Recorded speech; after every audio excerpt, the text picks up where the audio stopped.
So the final topic that we're going to discuss that contributes to binge eating is the area of beliefs. Now, a lot of people have developed all kinds of limiting beliefs like I'm just meant to be overweight, it's just who I am, I can't control this area of my life, I can't control this part of me, and so on. And there's a reason why we've put limiting beliefs at the end of this sequence, because hopefully by now you can understand how somebody might make that kind of a generalization. Because if we compound everything we've discussed so far, let's say somebody has followed a whole bunch of diets that have been completely unsustainable. They've categorized food as being good food and bad food. They've developed those kinds of perfectionist traits. They've mentally rehearsed binge eating, and they've almost installed binge eating as a piece of software in their minds, like we discussed. They've focused on what they don't want and what they want to be escaping instead of what they do want. They haven't learned how to manage their state and their emotions without the use of food. You add up all of that stuff, that's inevitably going to contribute to a whole bunch of behaviors that's going to lead to an experience of life that it's understandable that you'd have that kind of a belief, because why wouldn't you?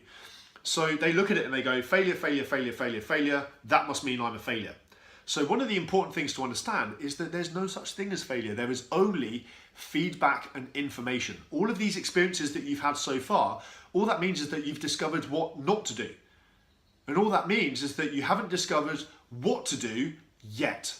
And that's one of the important distinctions for people to be able to make. But it's absolutely critical that you replace any limiting beliefs with beliefs that are going to support you, your goals, the life you want to live, and the person that you want to become.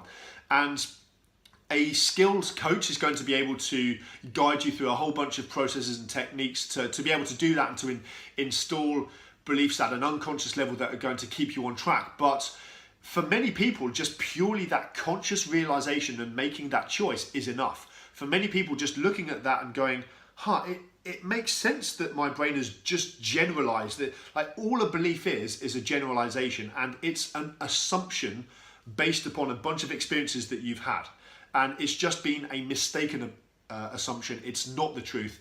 And your past does not equal your future. Your future can absolutely be what you want it to be, but if you can't see it as being any different, obviously you're not going to change anything about it. And purely that distinction of identifying what your limiting beliefs have been and making a decision and going, you know what, I don't have to believe this bullshit that I've been telling myself all this time, is enough for many people to make that absolute commitment, to give them that tenacity that they need to drive forward. So make sure that you make that distinction in your own minds.